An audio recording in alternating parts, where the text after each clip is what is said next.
Muito bem, boa noite a todos. Então, cá estamos para mais uma palestra sobre um tema tão querido e tão caro para nós: os mitos na arte de viver e amar e na terapia mítica, né? Existe uma terapia que trabalha com os mitos, sim, e trata exatamente disso. Como resgatar esta arte multimilenar sobre o amor e sobre a arte de viver.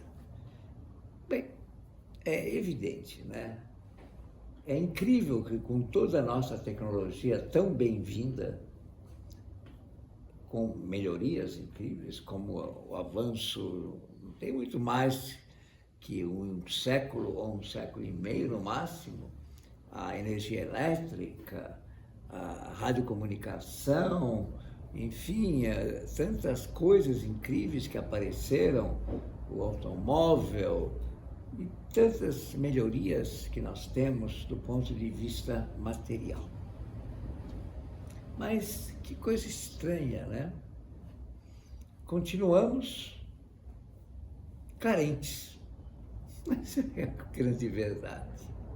Continuamos desejosos de ser amados. E continuamos desejando encontrar esta arte de eros antigo, não erotismo no sentido moderno, mas o verdadeiro eros, né? O encontro, a arte do encontro. Como disse nosso grande Mário de Andrade, né? A vida ainda é a grande arte do encontro em meio a tantos desencontros. Por que será que a tecnologia eletrônica, mecânica, etc., evoluiu tanto e a tecnologia humana ainda está engatinhando, ainda está na nota zero, né? Eu, no meu consultório, que já está com mais de meio século nessas alturas do campeonato, e com tantos outros colegas, temos esta queixa constante. Não encontramos pessoas, ou raramente encontramos pessoas realmente bem amadas, que estão de bem com a vida, pessoas criativas, pessoas que sabem de se bastar, principalmente. Por que será que ainda temos fome de amor, como disse um grande poeta nosso, o grande Vinícius de Moraes? Temos fome de amor. Por que será que nós ainda engatinhamos nisso? E o desejo é o mesmo, notem bem. Os tempos de Adão e Eva não mudaram isso. Ou podemos dizer com tranquilidade que há 10 mil anos atrás desejávamos ser aceitos, ser amados, ser respeitados, e desejávamos tanto, não importa se fôssemos branco, preto, amarelo, cor-de-rosa, do jeito que fosse, queríamos ser amados e queríamos encontrar o amor. Ainda é claro que viver bem ajuda, estar bem de vida economicamente, financeiramente. Imagina, ninguém vai fazer aqui a apologia da pobreza, pelo amor de Deus. Muito pelo contrário. Tudo isto é necessário e essencial. Mas eu encontro no meu consultório tanta gente tão bem de vida, mas tão infeliz consigo mesmos. Alguma coisa está podre no reino da Dinamarca, diria Shakespeare. E nós diríamos que alguma coisa está podre no reino do planeta Terra. Porque esse não é um problema aqui no Brasil, isso é um problema mundial. Ainda nós temos que encontrar algo que nos explique melhor e que nos abra estas portas. Esta série de palestras que nós estamos dedicando é para justamente resgatar. E é interessante que, para isto, eu me senti mais à vontade em abordar esse tema, retornando nos milênios, buscando nos mitos, fórmulas e sugestões e possibilidades dessa arte, do que em muitos manuais modernos de psicologia. Posso dizer que nenhum manual moderno de psicologia me disse isso. Os de autoajuda, então, nem se fala. É lixo do lixo nisso. Então, Aprendi também uma coisa muito importante, de que a grande arte da sabedoria está em percorrer o espaço e o tempo sem pertencer a espaço algum e a idade alguma. Onde houver sabedoria, não importa se há 1000 anos atrás ou ontem iremos buscar. Onde houver bobagem, não importa se ontem ou 1000 anos, também iremos jogar fora. Não há na arte de viver e amar o antigo e o moderno, existe o sempre. Esta arte que nos torna idênticos, no tempo e no espaço. As ferramentas podem mudar, mas os desejos são os mesmos. É grande esta frase que foi atribuída a Schopenhauer. Somos eternos demais em nossos desejos. Não há como mudar eles. Há como buscá-los da melhor maneira possível. Não podemos castrar, mas podemos educar e aperfeiçoar, mas jamais eliminar nossos desejos. Da mesma maneira que eu sempre digo para os meus alunos que estudam psicoterapia comigo, ninguém muda ninguém. Não se iludam, os senhores não estão aqui para mudar ninguém. Os senhores estão aqui para ajudar a quem quer que lhes procure a viver melhor do jeito que foram feitos. Isto sim, podemos ajudá-los. Então, vamos passar a ver as possibilidades que nos apresenta essa arte. Primeiro, vamos ver uma figura arcaíssima aqui do Templo de Delfos, Oráculo de Delfos, como todo mundo sabe, ou pelo menos ouviu falar, da famosa esfinge, né? Aquela que é tão famosa no Egito, onde nós vemos a famosa esfinge na frente das pirâmides, e a sua versão helênica, que tem uma cabeça de mulher. A influência egípcia é evidente, né? Parece uma tiara típica dos faraós, asas e um corpo de leão. Que figura louca essa, diriam, né? Meu Deus, para que tudo isso? Quanta imaginação! Mas nós temos que compreender que aí está uma fórmula de significados, plenos significados, com representações metafóricas. A cabeça, por exemplo, a cabeça feminina, representa a intuição, porque não há nada mais feminino, mais poderoso do feminino do que sua intuição.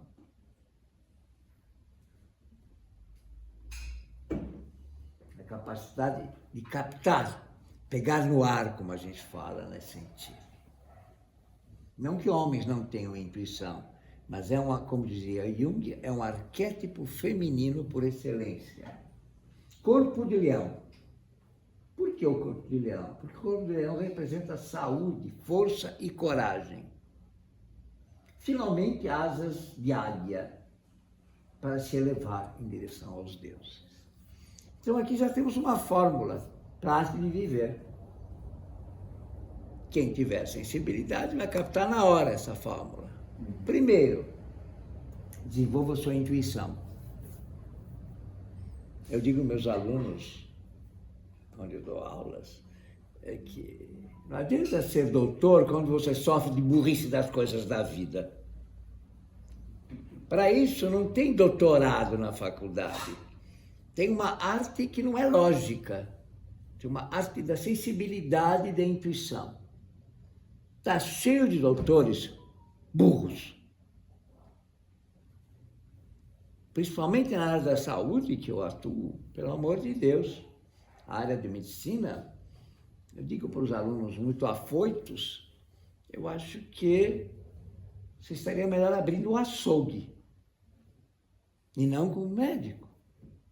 Se você não tem a delicadeza e a sensibilidade para respeitar a vida e principalmente para amparar o sofrimento do seu paciente e dar-lhe esse consolo e captar o que ele sente, você está na profissão errada. Vai abrir um açougue que você ganha mais.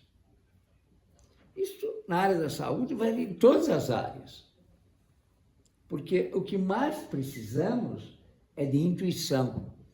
Não que a lógica não seja importante, mas a lógica é fria, seca e é uma maquininha burra para essas coisas. Não é lógico. Vocês já perceberam isso na sua vida? A nossa vida não segue caminhos lógicos. Ela segue uma voz interior, para quem permitir, que nos indica caminhos. A burrice está em não ouvi-la, né?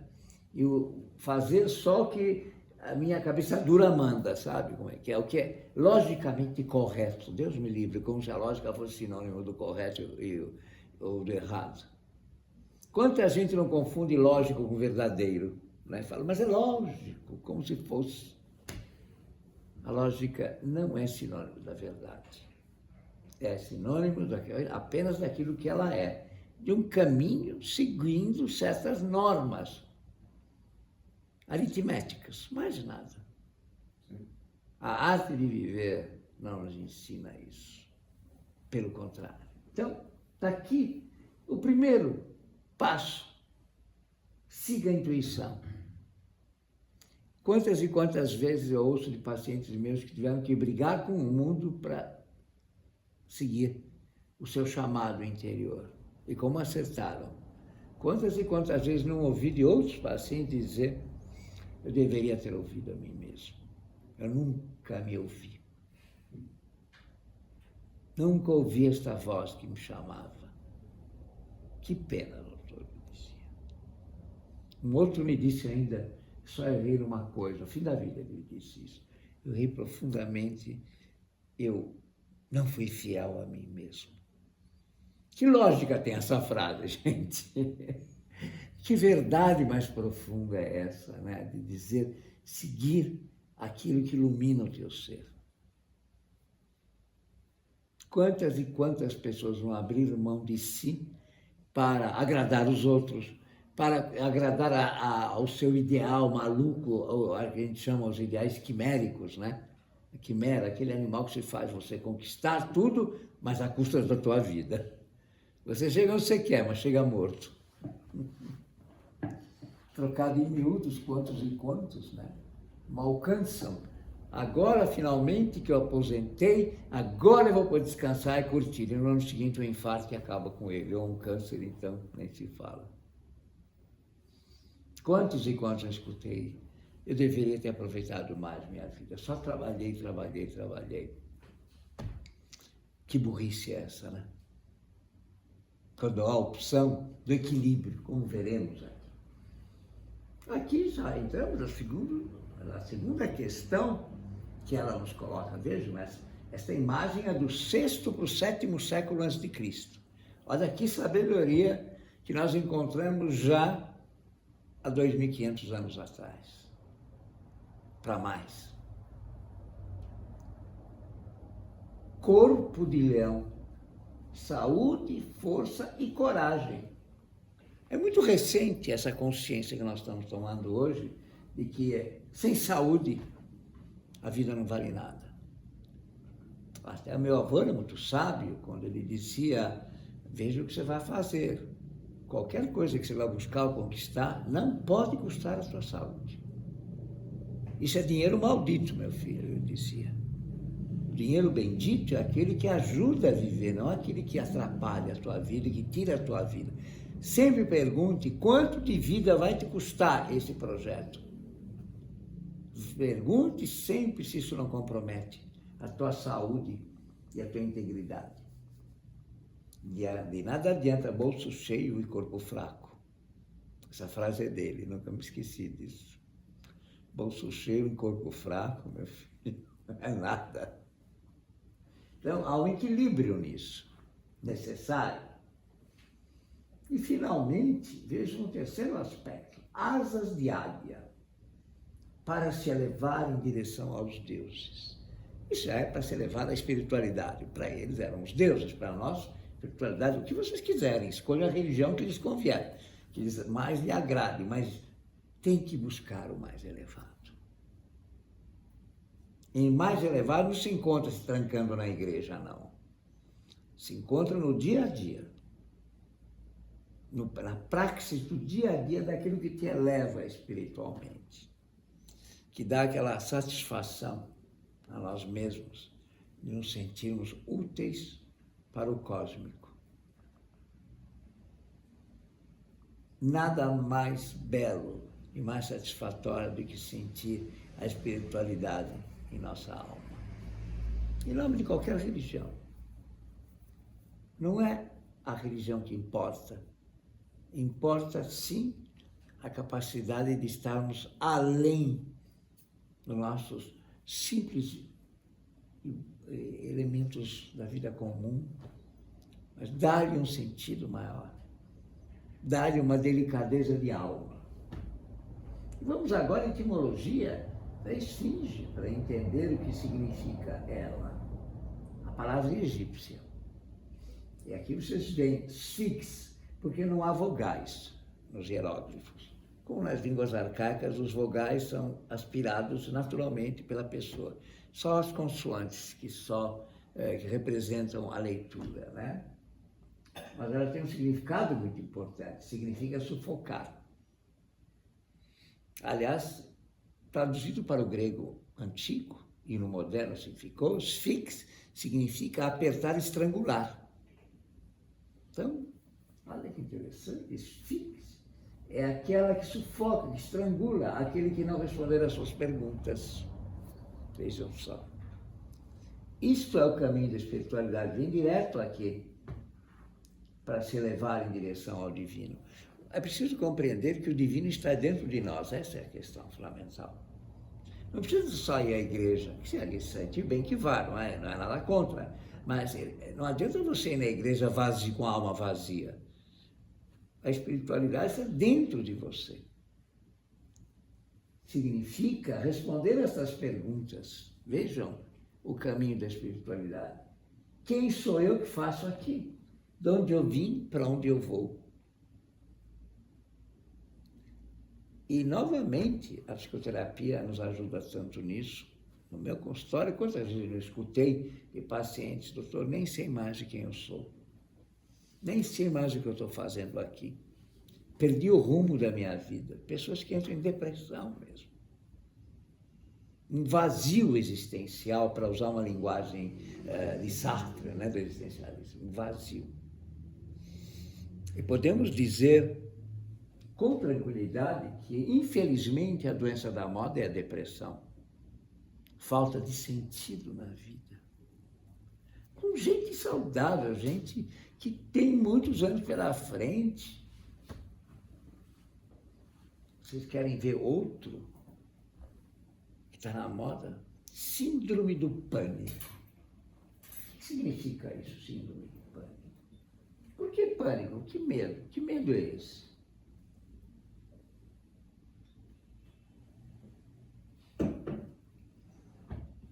Medo do quê? Tem medos realmente hoje que se justificam. Se alguém andar pela rua tranquilamente, usando o seu Rolex, ou sei lá, qualquer coisa de valor, que tem o prazer de usar, pode ter certeza que alguma coisa ruim vai acontecer. Nós estamos numa época onde perdemos duas coisas sagradas. O direito de ir e vir, em primeiro lugar, e a tranquilidade de ter uma porta aberta, uma janela aberta, de caminhar. Infelizmente, esta é a realidade inexplicável. Com tanta tecnologia, a única saída que você tem é andar de carro blindado, o que é um horror, né? É uma cadeia ambulante, você fica lá dentro de uma redoma, mas não tem outra saída. As casas, então, viraram cadeias particulares. Então, será possível que o homem não deveria ter pensado melhor em dar mais tecnologia para essa arte de viver em paz? Uma palavra tão simples, de segurança. Não. Então, alguma coisa está errada. Voltamos. Como é que eu vou encontrar essas respostas? Quem sou eu que faço aqui, de onde eu vim, para onde eu vou, sem cair em depressão? Já me disseram de que depressão é excesso de passado. E ansiedade é excesso de futuro. Nem de um lado nem de outro estamos vivendo o presente. Que a única coisa palpável mesmo que a gente pode sentir é o presente. Claro que o passado tem importância, quando ele vem trazer a experiência dele para nos ajudar no presente.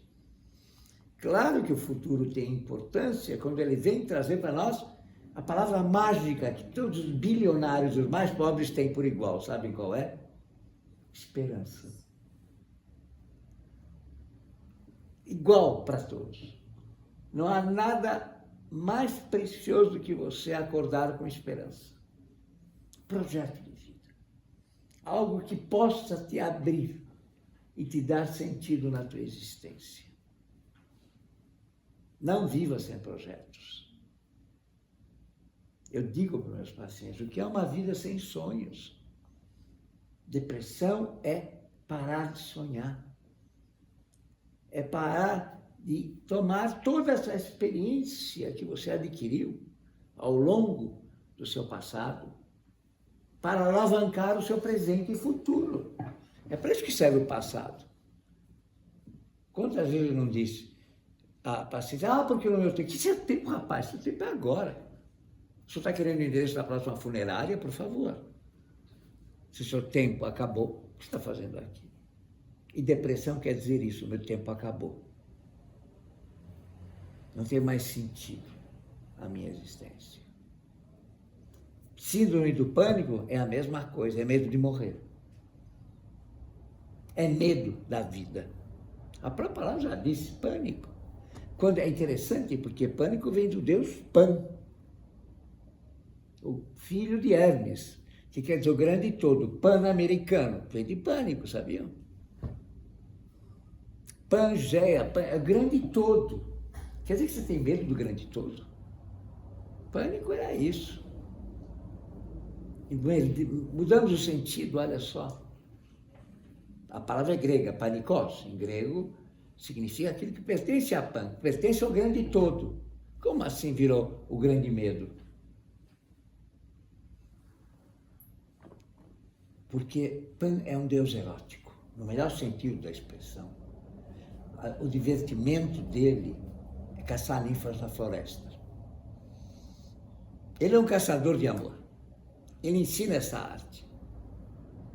Que é coisa mais viva do que você estar sempre buscando, estar pleno de amor, pode ser por uma ou outra, ou qualquer coisa. Não precisa ser apenas a menina que você persegue, ou o rapaz que você persegue, importa sim, é você perseguir algo que ilumina a tua vida. Esse é o significado de Pan, que era celebrado, inclusive, nas grandes colheitas das uvas, que era aquele que trazia a vida. E síndrome do pânico é exatamente o contrário, é medo de viver. Como assim medo de viver? Com tanta tecnologia maravilhosa, por que está com medo de viver?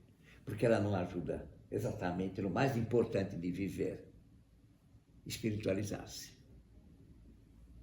Ter uma missão, ter um sentido. Nenhuma tecnologia, pode procurar no Google, vai responder essas perguntas, quem você que está fazendo, onde você veio. Vai dizer, você é engenheira, você é advogado, você é aquilo outro, e daí? Sabe, que responde para mim. Mas dizer a sua missão, qual é o sentido? Só você conversando com você mesmo ou com pessoas que você tem uma ligação ao vivo e a cores, por favor. Não vai ser nessas salas de bate-papo que você vai encontrar isso. Então, vocês vejam só que nessa estátua maravilhosa que as pessoas visitam aos montes lá, está no Museu Arqueológico, lá ao lado do sítio arqueológico de Delfos, ninguém sabe o que é isso. Que adianta você lá olhar, que lindo e tal. Mas como são loucos, os caras fazem uma coisa, eles eram meio assim, delirantes, né? Só que quem é delirante é você que está vendo isso e não entendeu nada. Não tem a capacidade da intuição, que a lógica para isso é completamente burra, de sacar o que representa, o que significa cada detalhe que está aí. A lógica ensina a escrever isso, mas ela não entende nada disso. Ela é mera técnica ortográfica. Ela não contém a sabedoria. Então, aqui estamos, já por primeiro desafio dos mitos da psicoterapia e da vida em geral. Fomos atirados neste mistério cósmico à nossa revelia. Claro, ninguém pediu para nascer, ninguém imaginava que tinha que nascer e depois morrer. Ou como disse o grande Vinícius, se foi para o grande Vinícius de Moraes, né? Se for para estragar, então para que fez? Ele comentou de uma criança que perguntou isso para ele. E disso ele fez um belo poema, como grande poeta que ele era, né? Quando era criança, ficou sabendo que ela ia morrer. E ele disse, então, se for para estragar, então para que fez? Por que me fez? Aliás, por que me fez? Não temos que responder a esse mistério, mas temos que vivê-lo. Alguém nos fabricou, isso não há a menor dúvida. Eu não me autofiz. Alguém me trouxe aqui de um jeito, através de uma mãe maravilhosa, por sinal, e de um pai. Mas não fui eu o responsável dessa fábrica. É o famoso nascemos sem pedir e morremos sem querer. Vamos aproveitar esse intervalo, então. Mas para isso eu preciso saber quem eu sou, o que eu estou fazendo, para onde eu vim, o que eu faço. E nada me ilumina mais do que um projeto de vida. É por isso que eu acho a psicologia tão pobre. Nenhuma psicologia se dedica a entender o que fez um Beethoven tão iluminante e que nos ilumina a alma. Não quero ser Beethoven, como crescer, mas eu poderia ser um Beethovenzinho, pelo menos, né? Inspirando nele. Ou também um Einstein, que a gente admira, um pequeno Einstein, vai me dar essa chance de iluminar, me sentir criador de algo. Dentro do meu tamanho, é maravilhoso. É só isso que a gente precisa para entender um projeto de vida, o que é essa vida que tenha sonhos. Caso contrário, somos ótimos candidatos a síndrome de pânico e depressão. Portanto, estamos aqui num plano da existência, um plano funcional da existência. E não tem psiquiatria para isso, lamento informar. Não tem Lexapro, Stilnox, ou outras tranqueiras que vão responder e vão compensar. Vão deixar entorpecido, vão deixar aparvalhado, isso vai ficar mesmo. Mas, assim que passar o efeito, ou então você vai ficar continuamente nesse efeito, você não vai encontrar sentido para a sua existência. Bom, vocês vejam aí, já tem uma fórmula. Numa estatueta está aqui o segredo para começar. Você tem que entender o sentido da existência. Para você dar-lhe um melhor sentido, você precisa de 3 elementos: cabeça, corpo e asas. Ache-as dentro de você. Pergunte que cabeça intuitiva você tem ou se ela está aparvalhada. E lembre-se, intuição só funciona em condições ideais de pressão e temperatura, como dizia Lavoisier. Com droga, com tranqueiras, com Lexapros, Rivotril, aí você cai no nível 70. 70 não vai conseguir nada. Lembre-se disso. Lucidez. Ela precisa de lucidez. E a delicadeza de ouvi-los. De preferência offline, por favor. De preferência offline, com uma boa música. E uma boa taça de vinho. Aí sim. Vamos lá.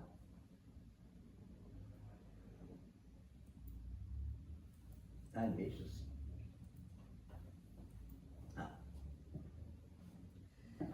Estamos começando a desconfiar para que servem os mitos, como linguagem universal. Nada a ver com a deformação que a igreja fez, sinônimo de mentira. Marketing, fake news não é de hoje não, tá? As igrejas foram especialistas em espalhar fake news, para derrubar a outra e impor a sua.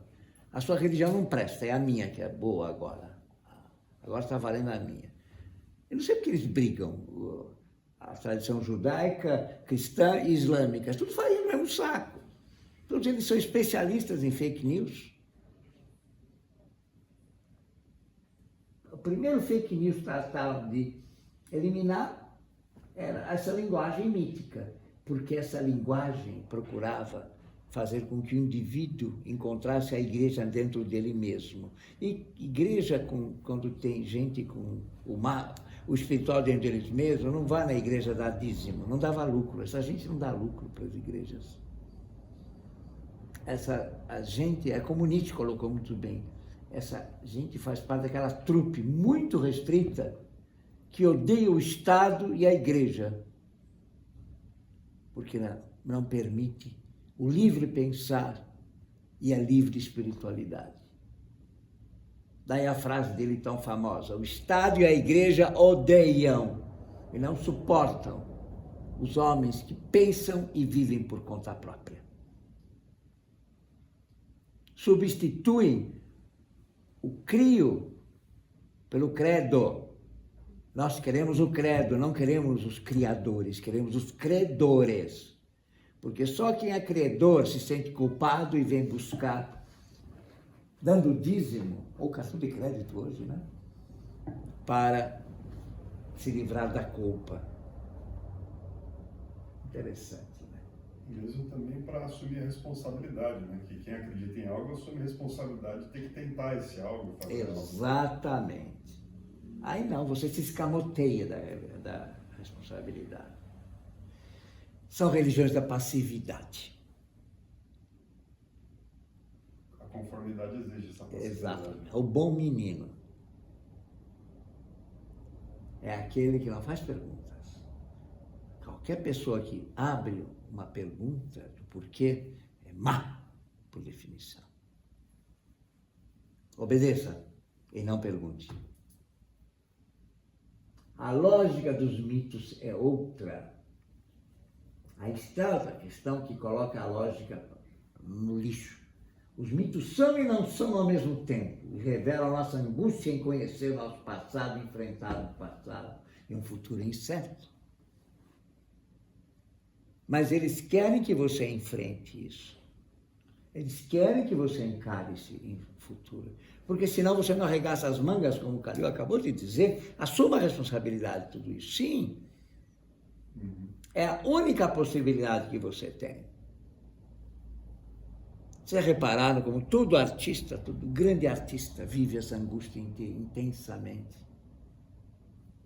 É claro, o verdadeiro artista, ele nada mais é do que aquele homem ou aquela mulher mais sensível que capta no cotidiano aquilo que parece se esconder, como disse a grande Madame Blavatsky, levanta o véu de Isis.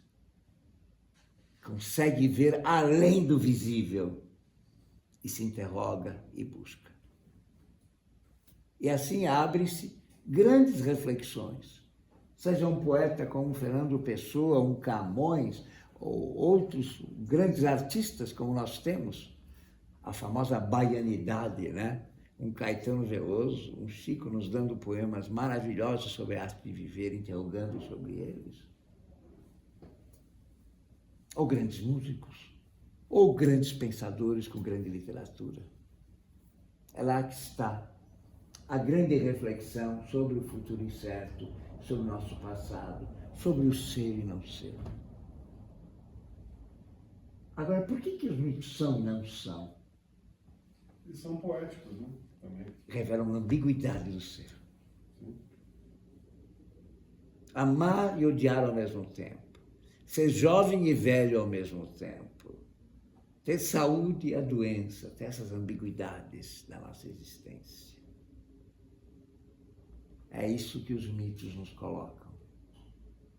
Ou como eu digo brincando, qual é a mãe que não teve, que morre de amor, que não morre de amor com seu filho, não tem vontade de afogar na banheira uma vez, ao mesmo tempo. Ou o amor que a mulher tem pelo seu marido, ele por ela, que não teve vontade de se massacrar. Mas isto é a essência da vida. Vivê-la intensamente é estar vivo.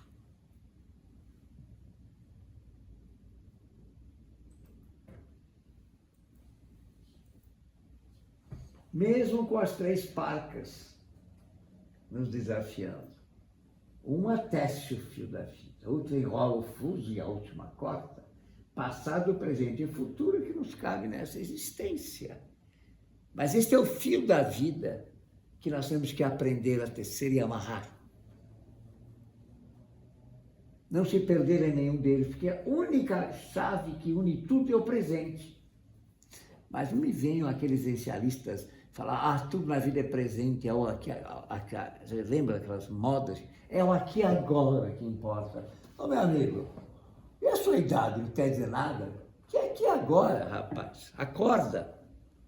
O presente é feito, sim, de que veio da sua história passada.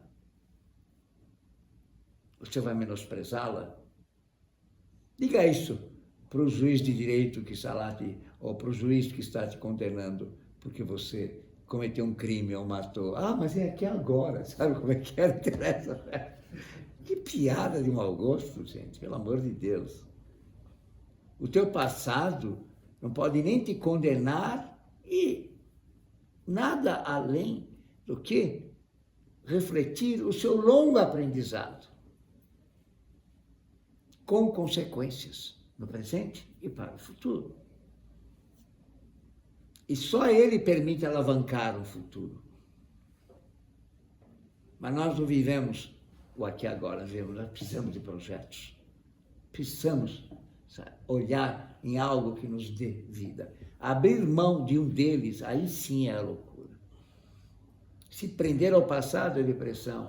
Se prender ao futuro, como essa garotada ansiosa, que quer tudo já, já, já, como loucos histéricos, também não vai adiantar. Mas você tem que ter as 3 possibilidades e aprender a fiar.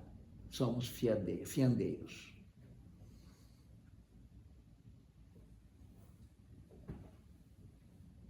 Aqui está um primeiro desafio, entre tantos. Orfeu e Eurídice. Olha o desafio, descer ao nosso inferno para libertar a alma prisioneira, que representa o mistério do conhecimento de si e do outro. Olha que interessante. Vamos à etimologia, novamente.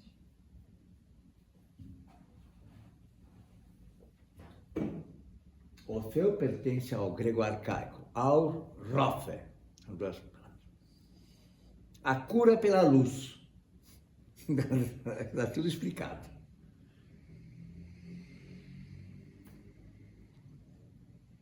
O homem não tem o direito de permanecer ignorante, nem de si nem do outro, já nos diz Platão, comentando o significado de Orfeu. E Eurídice. Euridique. Dique, direito, justo, justa medida. Euris, eureka, que vai te encontrar a justa medida. Que casal maravilhoso, hein? É só você, cultivando Orfeu e Eurídice, que você conseguirá descer ao seu próprio inferno. Por isso que ele desce até o reino dos mortos, né? Para trazer de volta Eurídice. Para libertar a sua alma prisioneira. Que não é, a palavra alma, eu sei porque não tinha outra aqui, mas em grego é psique, que também não quer dizer nada com psiquismo. Quer dizer com a sua evolução provisória. Psique é isso. Muito bem traduzido por latim por mero anima, por animação. Algum idiota, padreco, sei lá quem foi, transformou a anima em alma. Tem nada a ver, nada sagrado. sua evolução, a psique, para alcançar a imortalidade, é árdua conquista, já nos diz Sócrates. Tem que evoluir muito para isso. Muito bem. É o mistério do conhecimento de si e do outro. Nem a escola moderna de hoje, nada, nenhuma tecnologia nos permite alcançar esse decifrar do nosso inferno, que é o mistério do conhecimento de si e do outro, chamado em grego antigo psicagogia. Veremos isso mais à frente. Condução da psique, que não tem nada a ver com psicologia moderna. Noto, repito. Conhecimento de si e do outro, que melhor define psicagogia. Olha que interessante, né? Tanta tecnologia, nota zero para nós, para o ser humano. O Estado só tem sentido se for do homem para o homem. Se for somente do homem para a economia, está fadado ao fracasso. As civilizações estão fadadas ao fracasso. Estou parafraseando Nietzsche, pedindo licença a ele. Tá? É esse o significado. Como se o bem-estar econômico fosse a garantia da felicidade e do bem-estar. E repito, eu não tenho de nada socialista, não tenho nada. E muito menos de apologia da pobreza. Pelo contrário. Mas ela, sem a iluminação, é um desastre completo. Ela é só um meio, né, para um fim. Exatamente. E fazem dela um fim. Infelizmente. Então, aqui está outro desafio para vocês. Descer ao seu inferno, libertar sua alma prisioneira. E libertar o que é sua essência, é o seu dêmon, é sua energia imortal que vocês têm que libertar para permitir essa realização de si. Continuamos. Aqui está outro belíssimo mito, que é o mito de Teseu e Ariadne. Ela traz o fio da vida. A brutalidade é o Minotauro, onde ele tem que vencer esse labirinto, que a vida é um labirinto, de uma vida meramente material, encontrar o desafio para encontrar o fio da vida, que é o sentido e a missão de cada um. O Minotauro é tudo aquilo que a condição humana não deveria permitir ser. Teria a ver também com uma questão bestial, que o próprio ser humano, por ter um corpo animal, também poderia se inclinar, e isso ser um perigo? Sem dúvida. Tanto é que essa condição está muito bem representada nele. Ele tem cabeça de touro e corpo humano. A bestialidade é absoluta. Porque o homem deveria ter cabeça divina dos deuses e corpo de touro ou corpo de leão. Ele é exatamente o contrário. A bestialidade está exatamente aí. Aliás, é muito fácil encontrar minotauros, basta frequentar as academias. Está cheio de minotauros nas academias, e não só nas academias. Cabeça brutal, bestial, como você disse muito bem. E o corpo tem que ser lindinho, mas não adianta nada um corpo lindinho, humano, quando um touro é 100 vezes mais poderoso e forte. Não cultive o corpo com uma força, será uma bestialidade. É a luz, é a luminosidade, é aqui que você tem que cultivar. E é por isso que ele tem que matar o Minotauro, porque o mito é claríssimo, ele se alimenta só de carne humana. E nada mais antropófago do que gente minotaura, que só se alimentam, só se satisfazem devorando o outro. A metáfora é perfeita, né? Encontrar o fio da vida, então, só é possível quando você vence esse minotauro que ameaça a você. que me ameaça te dominar. Aí sim você terá condições de encontrar o fio da vida. E notem a representação do feminino tão bela, e Ariadne que lhe dá o novelo para poder entrar e sair vivo do labirinto. Porque ele pode ir lá matar, mas não poderá sair vivo do labirinto, porque ele não encontrará saída.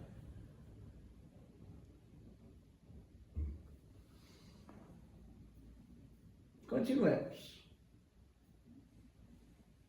E, finalmente, o casamento de Eros e Psique é o desafio proposto a cada um para que encontre paixão e dedicação na essência do ser de cada um. E assim tenha a coragem de se expressar. Essa figura que é neoclássica, né, do século XVIII, XIX, e a Antônio Canova, é de uma delicadeza sublime. Mostra a beleza do feminino, que é tudo menos força física. É tudo doçura, delicadeza, mas que revela o verdadeiro Eros. E essa delicadeza é suprafeminina. Ela representa o intuitivo, o criativo, o elevado da civilidade. Eu nunca ouvi falar em civilidade se elevar na brutalidade. É na superação da brutalidade. Isso está além do masculino e do feminino, e abarca ambos nesta busca.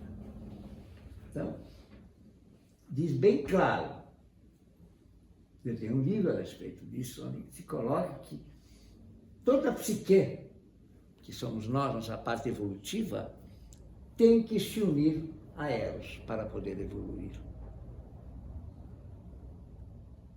É a paixão do seu talento, da sua busca, do que você mais se entusiasma, aquilo que te impulsiona. Esse é o casamento de Eros com Psique.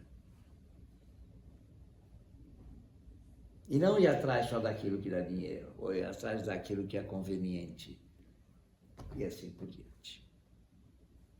Então, aqui está o outro desafio para nós. Aqui estão 3 desafios que representam aqueles que ousaram buscar a Terra como um fim em si mesmo. Sísifo, Tântalo e Ixion. Porque na antiguidade a morte representava passagem. Não ia para o céu. Apenas superava um limite físico para receber em novo corpo uma nova vida e assim poder evoluir. Então, este é um elemento fundamental. O Hades, embaixo da terra, o centro da terra, é local de passagem. Daí nasceu o purgatório na tradição cristã. Ou seja, havia um julgamento para que você fosse purificado e pudesse voltar para o seu astro, guia, daí nasceu a astrologia, e se preparar para uma nova vida. Estes 3 traíram essa busca, quiseram permanecer aqui para sempre e foram condenados. Um, sempre que se levantava para buscar o alimento, que é a árvore, o primeiro que está à nossa esquerda, não conseguia alcançar os frutos. Tem uma outra imagem ainda que ele sempre buscava água, essa água era salgada. Eu conheci essa daí, do Tântalo, né? Tântalo, exatamente. Ele buscava água, o balde era furado, até ele beber esvaziava toda a água. Ele não podia beber água dela, porque o lago era salgado. E dessa água não podia beber. Pegar de outro e escorria a água. O outro aqui na direita é Ixion, condenado à roda da necessidade, à roda da vida, girá-la e nunca sair dela.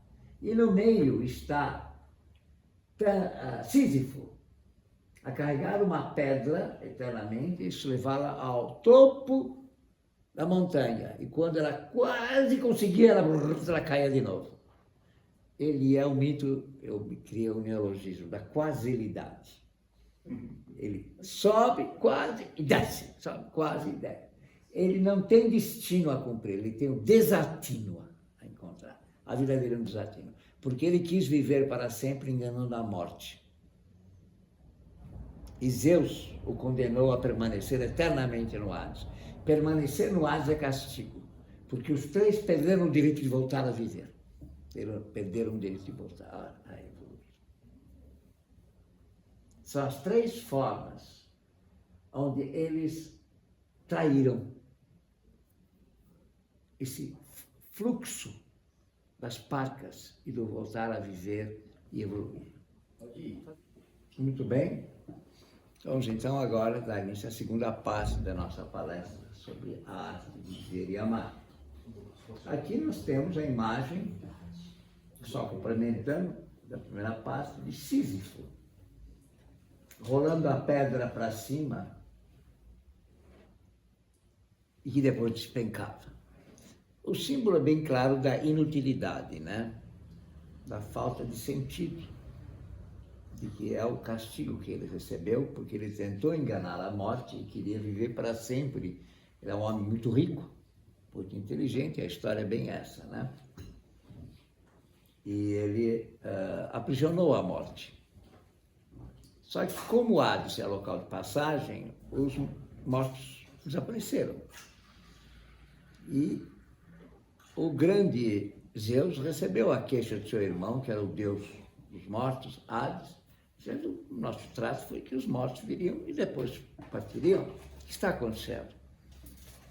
E Zeus, como tinha a ampla visão, a grande visão, ele imediatamente viu o que acontecia e fulminou imediatamente a Sísifo e o condenou eternamente a ficar preso no Hades, subindo a pedra e caindo. Ou seja, ele perdeu esse direito de ter uma missão, um destino a cumprir, ele perdeu o direito de evoluir.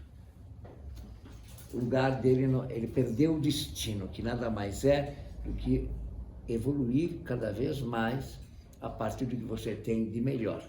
Isso é destino no pensamento antigo. Ele ficou no desatino. Interessante no português, né? Ele ganhou um desatino. Diga. Professor, no que se quer também viver para sempre, nessa existência assim, será que a pessoa também não perde a perspectiva do que a própria vida se trata? Claro, por isso qualquer empreendimento será inútil, no sentido de que não vai ter a perspectiva correta também? Note que não é qualquer empreendimento. O que ele buscava era dinheiro, mulheres e vida fácil. Daí está o símbolo ao lado. Não era do empreender, do criador. Sim, sim. Era só isso que ele queria. Ele queria uma vida sem sentido, exatamente. É claro que a metáfora é perfeita, porque qualquer pessoa que procure o dinheiro como um fim em si mesmo, você mesmo observou, ou um outro mito que tem muito grande a respeito disso, que é um indivíduo que só busca empreender cada vez mais à custa não só da saúde dele, mas à custa dos outros. Um mito muito clássico desse está nas obras nos 2 trabalhos de Hércules, no 10º trabalho, com o mito de Anteu, aquele que quer se tornar Deus. É o mito do grande empreendedor. Por onde ele passa, ele constrói cidades maravilhosas, mas na entrada da cidade ele acumula as caveiras dos seus empregados que morreram tentando construir isso. Eu diria que esse é um Maluf arcaico. Tá? É o símbolo, sem brincadeira agora, o Maluf é um símbolo exato disso. Ele era um grande empreendedor que só destruiu a cidade de São Paulo. O Minhocão é o melhor exemplo disso. E ele construiu aquela barbaridade para desafogar, ele estava à beira da falência, a empresa dele, que era a Duratex, para escoar a produção dele de eucaliptos. Por isso ele usou escoto, a produção, escorando toda a construção do Minhocão. Esse é um exemplo clássico para mim, como também da Praça 14 Bis, no 9 de julho, que ele construiu lá aquela monstruosidade que até agora só serve para nada. É o mini Minhocão que tem lá. É o Catex, né? É o Catex, acho, é o A Duratex. mãe dele teve uma morte precoce por causa disso. E ele é um exemplo típico de empreendimentos absurdos, onde o modelo era o automóvel com a cidade. Esse é um exemplo clássico desse indivíduo que só fazia isto. Gente. Ele é um Anteu moderno. O mito de Anteu é um mito muito clássico da literatura mítica, que está no 10º trabalho de Hércules. Mas acho tão atual isso, professor. Completamente. Porque você mais vê, isso é Exatamente. atual, essa... Obras faraônicas, como a gente diz, para Não, mas eu destruir. digo esse mito de buscar Sim. o nada, a futilidade, tudo, É. só tem que ficar caindo mesmo, porque não chega a lugar nenhum. É que tá, esse mito ele tá tão famoso que hoje ele voltou como meme, inclusive, no mundo todo da internet. Você vê o meme do mito de Sísifos, porque as pessoas vão percebendo a própria inutilidade de muitos trabalhos que elas têm. Não conseguir entender o porquê que elas fazem aquilo, ficou com essa sensação de que empurrar numa pedra, ela tá voltando e eu continuo sem nada. Em Mas é 1950, a busca que o professor está falando, a busca só pelo dinheiro, pela futilidade, prazeres. Não tem... vaidade é a palavra Vaidade. correta. Albert Camus, o grande escritor francês existencialista, nos deixou uma obra capital que eu até recomendo que vocês leiam, porque tem introdução em português, que é o Mito de Sísifo. Em francês há um trocadilho genial. Em português não dá trocadilho. Em francês é le mythe décisif. Decisivo, é decisivo, mas também é decisivo. Portanto, é o mito decisivo. Como existencialista materialista, para ele era questão decisiva mesmo. Essa é a questão. Tem permanecer na matéria. Muito bem colocado, tá? Bem, prossigamos então agora com... Aqui está, finalmente, a outra reflexão. O nascimento do humano primordial, vocês sabem que ele era algo como podemos chamar hermafrodita, né?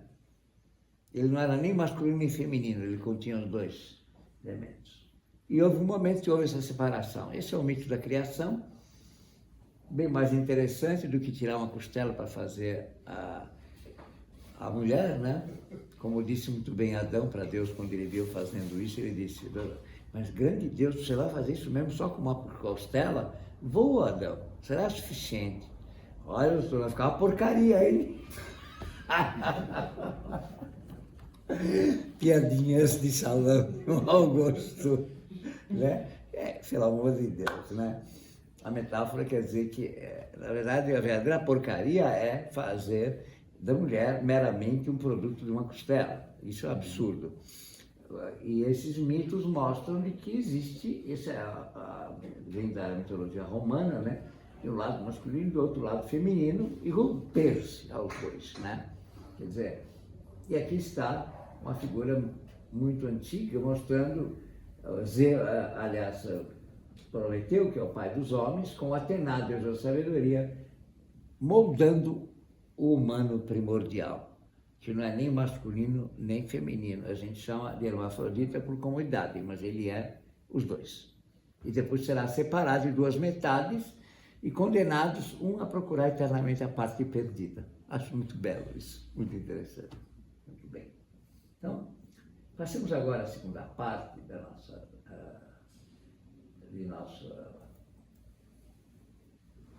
nosso mito aqui, e vamos trazer o outro agora. Cadê isso aqui? Aqui.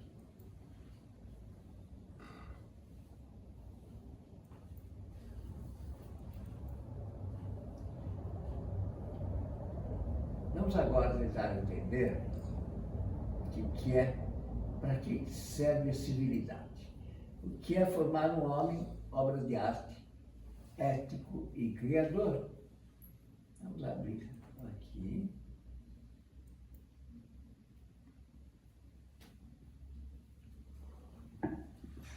Continuando o nosso desafio do resgate da arte de viver e amar. A primeira coisa que temos que ter bem claro é que a arte de viver e amar só é possível com um homem civilizado. Senão, somos animais devoradores, né? A fêmea fica no cio, o macho fica atraído, vai lá e copula e pronto. Não é disso que nós estamos falando. Estamos falando de uma união, não só entre macho e fêmea, mas de uma civilidade no conceito elevado de philos, que significa de atração e de respeito.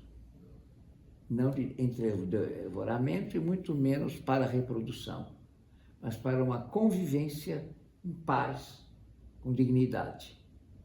Esse é o nosso grande desafio. Porque se há algo que nós fracassamos no nosso século XXI, é a capacidade de viver em paz, com dignidade e com respeito. Por mais que haja movimentos que são bem-vindos, diga-se de passagem, quando bem executados, desde a recuperação do feminino, a civilidade em geral, de nada adianta quando nós temos uma escola com bullying a todo vapor, quando nós temos medo de andar na rua, quando nós precisamos nos proteger da violência por todos os lados. Ora,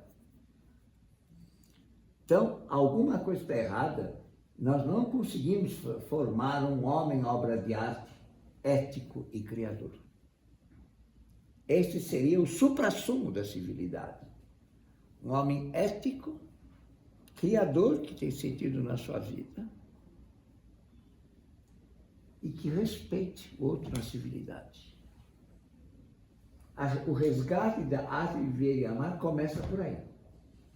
Sem isso não há conversa. Há 10.000 anos este era o nosso problema. Daqui a 10.000 anos vai continuar sendo se nós estivermos vivos. Se a civilização sobreviver, aliás. Ora, como é que nós vamos fazer para resgatar, eu diria, essa educação perdida? Porque se ela estivesse bem-sucedida, não teríamos violência nas ruas, não teríamos insegurança e muito menos teríamos violência na escola ou em qualquer outro lugar. Que dirá, então, guerras que se arrastam por comandos vermelhos, com essas barbáries por aí acontecendo. E o problema não é só aqui, é lá fora também. Vejam o que está acontecendo. Muito bem. Repito, parafraseando Shakespeare, alguma coisa está podre no reino do planeta Terra. A primeira tarefa para a formação da civilidade seria transformar o cego instinto em afeto e ética. Simples assim. Ou como Calil falou muito bem, né, essa brutalidade do Minotauro que nós vimos agora há pouco. Parece que a multiplicação agora é de minotauros. Cabeça de touro e não a luz e a civilidade. Ensinar o jovem a governar seus instintos e transformá-los em obras de arte. Ensiná-lo a ser verdadeiro e assim se expressar, pois para o conhecimento terá a vida inteira, enquanto que para a verdade e a coragem terá muito pouco tempo, pois cedo a mentira e a covardia se instalam e nunca mais poderão ser extirpadas. A frase de Sócrates. A frase não, é colocada através de Platão. Nas 3 figuras abaixo, as 3 linhas abaixo, vemos a passagem, inclusive linguística, muito interessante, de como é que se educa. Tome o instinto, palavra grega, instictus, palavras gregas, que derivou instinto em nosso vernáculo. Olhem só como tira-se um N e vira estos, estima, que está no nosso vernáculo. Transforma o instinto em estima, em sentimento. Como que se dá esta passagem? Píndaro, no 7º século, nos dá a chave para isto. Tome o mais violento chute e transforme-o em elegante passo ginástico. Tome o mais violento murro e transforme-o em abraço. tome o mais violento urro e transforme-o em canto de roxinol. A criança te agradecerá, pois assim ampliará sua capacidade de expressão e de ser. Ela não precisa deixar de pular muros ou subir em árvores, mas ela não precisa esmurrar o seu vizinho. Tem que haver, sim, admoestação e brecar. Quando ela urrar, ensine a cantar. Quando ela for esmurrar, segure seu braço e ensine-o a fazer carinho. Quando ela for chutar, tome sua perna e ensine a dançar. Os orientais fazem isso, por exemplo, quando educam Tai Chi Chuan, uma dança elegantésima e bela para a educação do corpo, mas que, voltada em maior velocidade, se torna uma capacidade de defesa pode ser até mortal. Taekwondo. Mas não é esmurrar, que os idiotas aqui pegam essas artes orientais e só acham legal para esmurrar os outros. E não para entender o que significa essa passagem no instinto em direção ao sentimento e à ética. E depois, tire o S, veja, vira ethos, ético, derivou ético, o estado de alma que aproxima o homem dos deuses. Como é que você faz isso, sentimento? Quando você ensina esta dança mais lenta, você está convidando a contemplação. E você pede, toma estas crianças, senta com calma, ensina a contemplar, a refletir, a acalmar. Eles faziam isso de um modo muito prático. Claro que offline, tudo, não precisa de computador nem porcaria nenhuma. Deixa correr, tirar a energia, a criança não ficar quieta enquanto estiver cansada. Acalmou, ela te ouve. Eu cansei de ver em escolas a aula de educação física uma aula a última aula e não a primeira. Não precisa dizer mais nada, estupidez disso. Você tem que cansá-la. Aí ela sentava num plátano, debaixo de uma árvore sombreira, para ouvir o mestre. Sim, quando ela está esbaforida, ela não vai esmurrar. Ela vai abraçar com facilidade. É simples assim. Ela não vai chutar. Ela vai entender o que é uma dança e um elemento calmo e tranquilo. É assim que se ensina essa passagem do instinto em direção à ética. Não é falando, nem pondo na lousa aqueles questionários idiotas. É praticando esses elementos. Do instinto da agitação em direção a essa contemplação. Diga. Então é uma educação do movimento íntimo do indivíduo, para que esse movimento encontre uma maneira. A criança pensa com o corpo, não adianta. A criança pensa com as mãos, já dizia Piaget. É seu corpo que tem que ser transformado, Sócrates dizia isso. A espiritualidade vem através do corpo. Parir só o corpo é fácil. Quero ver transformá-lo em espiritualidade. Esta é a passagem. E não uma ginástica idiota. Simplesmente fazer para ficar musculoso, para ficar, sabe, gostosão e bonitão. Entende? Mas nem fica, né, professor? Não, fica monstruoso, óbvio. Entende? Mas é o que pretende? Não. A tradição oriental nisso é uma sabedoria multimilenar. O Tai Chi Chuan é exemplar nisso, para citar vários outros. As praxes de yoga e tal já são mais evoluídas. Mas eu gosto do Tai Chi Chuan porque ele toma essa energia, esgota ela e depois acalma e torna-se puramente contemplativo. O exercício do corpo não pode ser para ficar musculoso. É para cansá-lo, para que ele se torne contemplativo. E com isso ele abre as portas do sentimento e da espiritualidade. Aqui precisa aprender a abraçar. Enquanto ela estiver cheia de energia, ela vai esmurrar. Não adianta. É este o exercício corporal verdadeiro. É uma antiginástica por excelência, no sentido moderno da palavra. Até porque a palavra é grega e gimnasis é deixar nu. Tem nada a ver com isso. Nós veremos isso ainda, a questão do ginásio, que a palavra é grega. É local de desnudar para permitir esta evolução. É unir-se a dik, a justa medida dos deuses, e dominar a desmedida, o desvario da condição humana.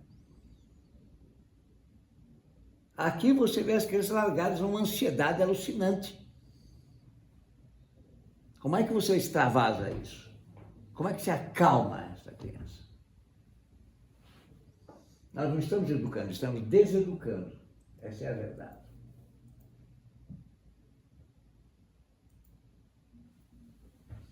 Então está aqui a chave. A união do sentimento com a ética resultará no autêntico conceito de estética. Você sabia que a estética é uma palavra grega? Que quer dizer a união de sentimento com ética? Está aí. Estos, estima, sentimento. Ético, ética. Esteticos, daí já falava estética. Estética é isso. Tudo o contrário que hoje nós chamamos de estética, que é bumbum durinho e peitinho duro. É o bonito por fora que vazio por dentro. Por fora bela donna, por dentro bela roba, já diz o provérbio italiano.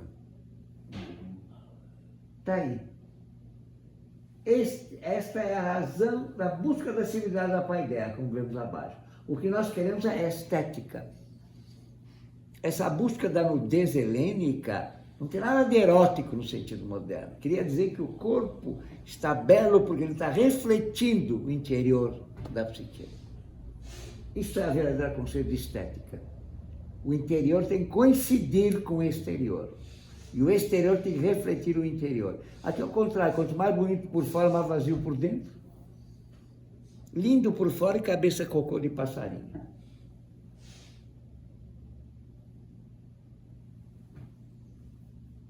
E aqui nós vemos o que é o caráter, então.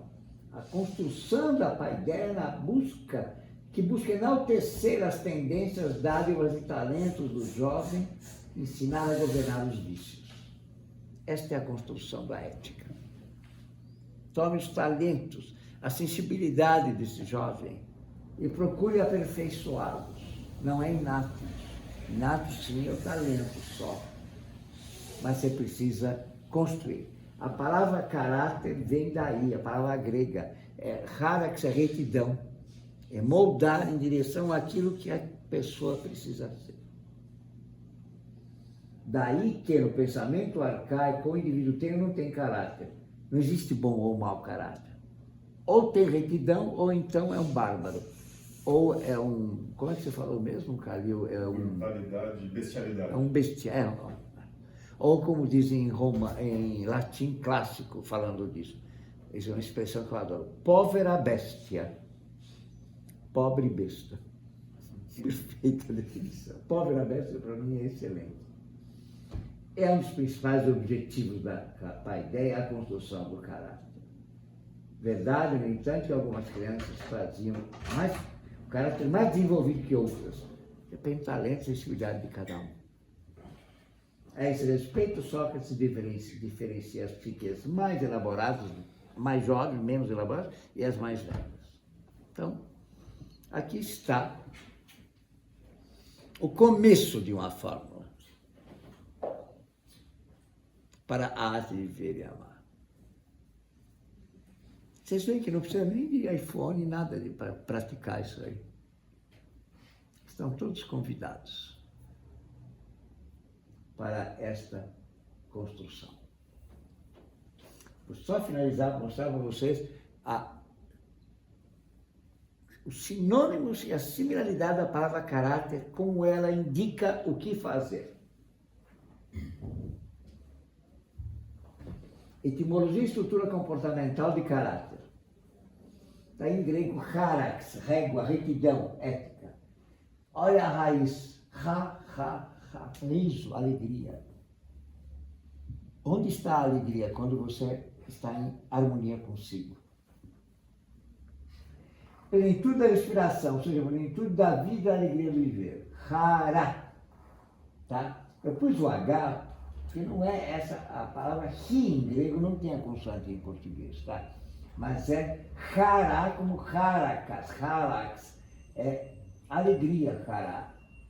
A íntima relação de harax, dêmon e alegria de viver. Daí vejam, que vocês nunca imaginaram, isso tem. Choró em grego é dança, vejam. Onde existe caráter, existe dança. É pela dança que se alcança o caráter. Como expliquei a vocês, do corpo, como se trabalha. Aqui vemos a íntima relação entre caráter, dêmon e harmonia estética. E o domínio do corpo e da psique através da dança. Não é por acaso sua importância na tragédia grega, que é fundamental e se expressa através do coro. Choros é coro. Vocês nunca imaginaram que o coro se originasse de caráter, né? Pois é, está aí. Agora vocês entenderam aí a estratégia educacional, que é a dança, o canto, a dança e o mito. São as três estruturas fundamentais da paideia. O canto, a dança e o mito. Está aí. É isso que nós perdemos nas línguas neolatinas, nas línguas modernas. Perdemos essa estrutura linguística que revela e unifica todas as formas comportamentais. Caráter se constrói na dança, no mito e na educação do corpo. Como a nossa educação é medíocre e burra, né? Está aí. Ela é muito intelectiva, né? Completamente. Agradeço a Aristóteles. Por isso alguns dizem, e eu concordo, que Aristóteles foi ter coisas maravilhosas, mas também foi a maior maldição do Ocidente. Foi ele que engavetou a educação, compartilhou e criou. Onde vai encontrar uma escola dessa? Não existe. Não existe. Tem que recriá-la. Vai falar isso com o Mac, né? O Mac é uma comédia da Idade Média, por favor, gente, por favor. Então. O importante é o que vocês vão fazer com isso. É isso que importa. Essa questão do destino, né? É evoluir cada vez a partir daquilo que você tem de melhor. Uhum. Mas o que é essa coisa que a gente tem de melhor? Assim? Não pode ser também uma coisa que atrapalha a gente, a nossa função Se é o que você tem de melhor, não pode ser que te atrapalhe, né? Se te atrapalha é porque não é o que é de melhor, né? Sejamos óbvios, né? Sim, sim. Entende? É aquilo que te ajuda a viver, não é aquilo que se te atrapalha, não tem nada a ver com você. Assim, que inverter já não é o melhor, né? É óbvio. Não, mas às vezes o que atrapalha é o que tem que ser trabalhado para atingir. Não é o que atrapalha, é o que você não aceita, é muito diferente. Tá? Tem um jeito mais simples de você conseguir resolver esse impasse. Pense em alguém que você ama. Somente, por exemplo, em filhos, se você tiver. É o que você deseja para quem você ama. Você vai saber se isso é bom ou não. Quando é para você mesmo, pode ser que você acabe problematizando, cismando, né? Mas tem que ser isso, tem que ser aquilo, que é um problema da gente ser muito intelectivo e escutar um pouco da própria intuição. Tá? No começo é importante.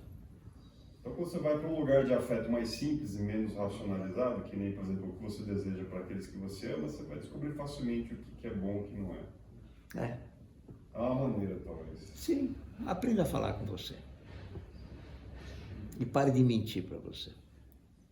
Aí é mais difícil, cara. Nossa, isso é difícil, né? É isso aí. É isso aí, desliga, Casé. Já terminamos. Boa noite a todos. Até a próxima. Obrigado.